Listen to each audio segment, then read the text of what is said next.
When you're ready to write your case study, remember that the headings and sections you include will be listed in the instructions for authors for the journal you intend to submit to. So make sure your report fits the journal's requirements. For example, for length, sections to include, number of references, required information, etc., etc. The sections I've included on this slide are fairly standard, but they do vary from journal to journal. Remember that some journals have a word limit of 1,500 words or less, so your case study should not look like a sequel to War and Peace. Now let's work through each of these sections with some details about what to include and where to include it. To begin with, the title of your case study should be an accurate, succinct description of the patient under study. It should include 4 key elements: the intervention that was used, the outcome of the intervention, the population under study, and the condition of interest. An example is something like changes in nerve conduction velocity and monofilament tests after cervical adjustments in a professional cyclist with handlebar palsy. You should also make sure that your title doesn't suggest a large-scale study was conducted, because this is misleading to readers. Now moving on to the abstract and keywords. The abstract is a short summary of the article, usually 250 words or less. It's entered into computer databases and indexing systems and will usually have a structured format such as objectives, clinical features, outcome measures, interventions, outcomes, and conclusions. There's wide variation between journals and the subsections required, so refer to the instructions for authors for the journal you're planning to submit to when writing your abstract. The abstract introduces the reader to the subject and should entice them to read the full text, assuming it's of interest to them. It should summarize the relevant information in the article, and it's easiest to write the abstract last because you just need to condense down the important segments that you've already written in the introduction, case report, and conclusions. Keywords are a tool to help indexes and search engines find relevant papers. If you use keywords appropriately, search engines will be able to find your manuscript, which will increase the number of people reading your manuscript and likely lead to more citations. You need to choose your keywords carefully. They should represent the content of your manuscript and be specific to your field. Whenever possible, terms found in the Index Medicus database, which are called medical subheadings or MESH headings, should be used. MESH can be found at the PubMed homepage. You might also use additional keywords that are unique to the case or to the chiropractic profession that aren't MESH headings. The introduction is a general overview of the topic that is to be discussed relative to the case presentation. It does not include a lengthy literature review.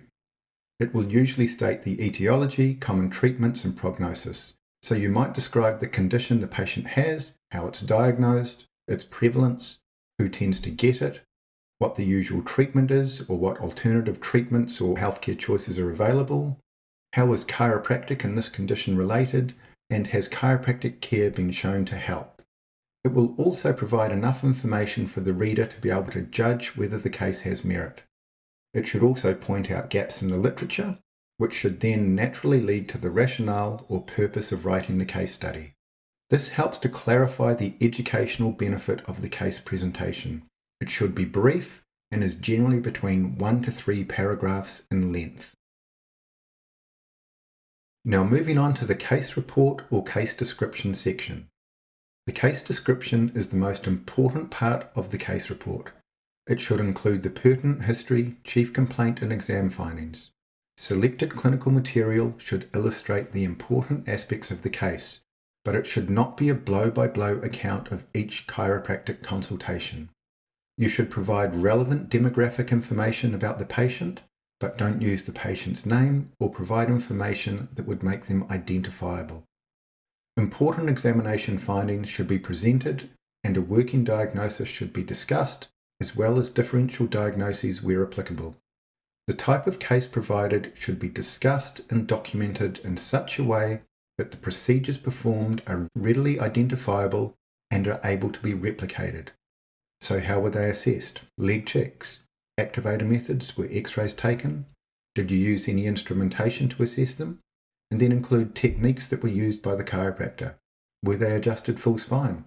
What was the frequency of care? Outcome measures are very important and should be used to describe progress. Vague outcome measures should not be used whenever possible. Relevant, quantifiable outcomes are best, and let the reader know how they changed over the course of care. Discuss your findings pre and post adjustment and throughout the duration of care. For example, you may say what happened after the first visit, or the first week of care, or 2 weeks, or 3 weeks. Don't just say how they presented on visit 1 and then jump to 6 months later. One of the biggest challenges with writing the case report section is that often the clinical records that have been kept aren't fantastic, so it can be a real challenge to document care appropriately, and often the outcome measures that are used aren't ideal. So there can be some challenges with writing this section, particularly if it's not your own patient. If you're writing the case report and you haven't provided the care yourself, it can be well worthwhile to look at the case records that have been kept by the chiropractor to decide whether it's actually going to be worthwhile to write the case or not, whether you have enough information there. It may also be that you need to go back to the patient and see if you can discover additional information. Sometimes a chiropractor will relay a case to you and it will sound fantastic and amazing changes will have occurred, but when you start looking at the records that were kept, it's impossible to document the case appropriately. So do look into this before you decide whether or not you're going to write the case up for publication. Moving to the discussion section, another very important section. It should link back to the purpose of the case report. It should provide a rational explanation of why the case is considered important. An interpretation of the study's findings should be made, but supporting evidence must be given for the interpretation. The discussion should link back to the introduction, conveying how this case confirms or refutes information provided in the introduction. You should review relevant chiropractic literature if you haven't already. The rationale for the diagnosis should be discussed if appropriate, and the reason for rejecting differential diagnoses should also be given.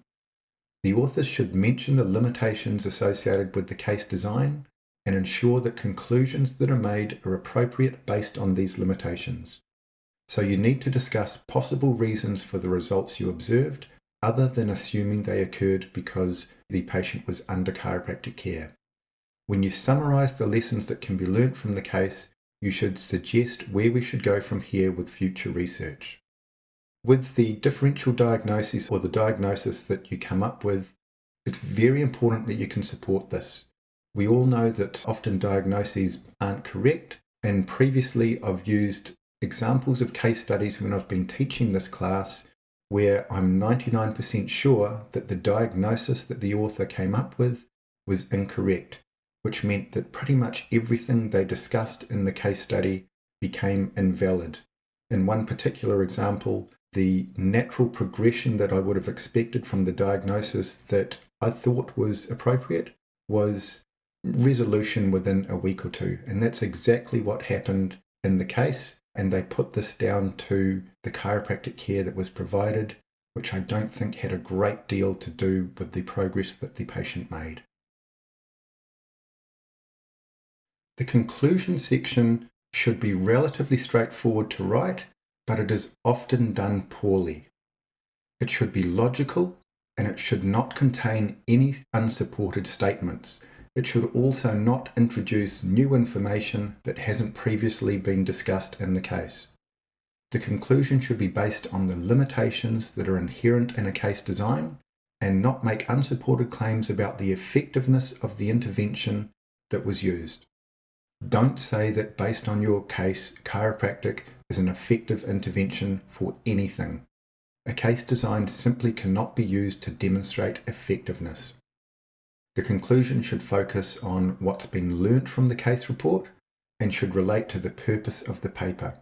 It shouldn't be a rehash of the entire case and should generally be about 1 paragraph in length. When students are writing conclusions, many times I've seen the conclusion that based on this case report, everyone who has whatever the condition was that the patient presented with should be under chiropractic care. You can't make sweeping public health statements or statements about the correct treatment to use based on your case report. If appropriate, you should briefly acknowledge the work of a colleague who has assisted you in the preparation of your case study manuscript. This is if they don't meet the 3 criteria necessary to be named as an author. This may be a proofreader, a research assistant, a medical writer, or a person who has provided ideas for the manuscript. It may also be the chiropractor who provided care to the patient. Most journals require that people acknowledged must give written consent for their name to appear in print, so if this is not practical, then maybe don't include them in the acknowledgement section. Now moving on to references. Although case reports are often unable to draw on vast amounts of high-level references due to the foundational nature of the design, they should still include references where possible and appropriate. References should be drawn primarily from peer-reviewed journal articles, and you should use the most recent references possible. You can use relevant references from books for information that is unlikely to change substantially over time, but references to journal articles are preferred over textbooks. Magazines, newspapers, and websites should not be used as sources of evidence for a case study except in unusual situations. References should demonstrate that you have surveyed the appropriate literature to provide substantiation for any factual claims. There's no recommended number of references because this depends on the content of your case report, but often 12 or less is plenty. A single authoritative reference for a factual statement is generally all you need. You don't need to show how well read you are by having 5 different references for every statement that you make. Remember that each journal has specific requirements about how to use and present references. That's why it's a great idea to identify which journal you intend to submit your case study to before you start writing. A basic reference that's useful when writing any scientific project is the Uniform Requirements for Manuscripts Submitted to Biomedical Journals. This set of very specific guidelines is periodically revised and updated by the International Committee of Medical Journal Editors. To find these guidelines, head to the web address at the bottom of this slide. If you're new to academic writing and you're planning to do manual referencing, I'd think again. Referencing software such as Mendeley is freely available and I would say is essential to writing pretty much any academic work, including a case study. So if you are going to be writing a case study, I would absolutely look into electronic referencing systems like EndNote or Mendeley and start using them from the very beginning. It will make your life so much easier, particularly when you come to editing or rearranging your manuscript down the track. Tables and figures can be a great addition to your case study. Often case studies are presented with no tables and figures and are just written text, and they can be somewhat boring to read and some of the vital information may be missed. So I would suggest where possible use tables and figures in your manuscript. Clinical outcomes or some sets of information may be best presented in a table as opposed to listing information as text in a paragraph. However, don't use a table for small amounts of data that could be conveyed easily in a single sentence. You also don't need to reiterate in sentences the data shown in a table, as the point of creating a table is to eliminate that type of sentence from the text. Figures, graphs, photos, or illustrations can make articles interesting to read and help to describe clinical procedures or findings. You'll need to provide a caption for each figure that you use. If you're using a previously published photo or illustration, you'll need to seek permission from the publishing company of the material. Often that's quite easily done through an online portal of the journal or publisher that published the original material. If a model or person in a photo is identifiable, you will likely need to submit a signed release form for each person for their likeness to be published in the journal. Tables and figures should be simple and self-contained, needing no further explanation. Some journals do limit case reports to a small number of tables and or figures. So again, make sure you consult the journal instructions for authors about the use of tables and figures.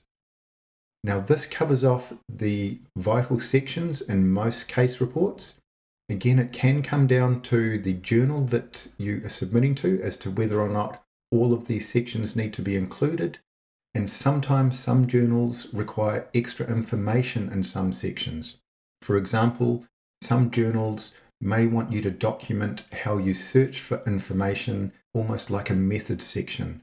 Most journals won't need that though for case reports, but I would suggest going to the journal that you're planning to submit to, have a look at some of the previous case reports that have been published in that journal, look at the instructions to authors, and that will help you along the way when you submit your case report, because it's much less likely to come back to you requiring major edits.